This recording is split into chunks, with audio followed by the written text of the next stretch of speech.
అందరూ ఎలా ఉన్నారు? బాగున్నారా? మేమైతే మా బ్రదర్‌కి యూకే పార్సిల్ పంపిద్దామని చెప్పేసి ఐసీఎల్ పార్సిల్ ఆఫీస్‌కి అయితే వచ్చేసామండి. సో, ఇక్కడ వీళ్ళు పార్సిల్ కేజీ వచ్చేసి 500 అని చెప్పారు. అది 10 కేజీస్ అబోవ్ ఉంటే. సో, మేము 7 కేజీస్‌కి తీసుకున్నాము. 7 కేజీస్ అయితే 500 ఎక్స్ట్రా ఛార్జ్ చేశారు. అంటే కేజీ 500, 8 కేజీస్ చొప్పున మాకు ఛార్జ్ చేశారు. ఓకే. వేరే కొరియర్స్ కూడా కొంచెం ప్రైజెస్ ఎక్కువ ఉన్నాయండి. అన్నీ కనుక్కున్నాం మేము. ఇంకా ఇది మాకు ఓకే బెటర్ అనిపించింది. 10 కేజీ అబోవ్ తీసుకుంటేనే మనకి వేరే పార్సెల్ ఆఫీస్లో కూడా కొంచెం ప్రైస్ ఎక్కువగానే ఉంది. మేము లాస్ట్ టైం కూడా ఈ పార్సెల్ ఆఫీస్ నుంచే పంపించాము. సో, వీళ్ళు మనం ఏ అడ్రస్ పంపించాలో అడ్రస్ అంతా ఫిల్ చేసుకొని వీళ్ళే జాగ్రత్తగా పంపిస్తారు. 1 వీక్ వెళ్ళిపోతాయండి పార్సెల్స్.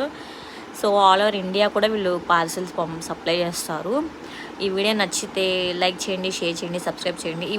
ఈ పార్సెల్ గురించి ఇంకేమైనా ఇన్ఫర్మేషన్ కావాలంటే కామెంట్ చేయండి.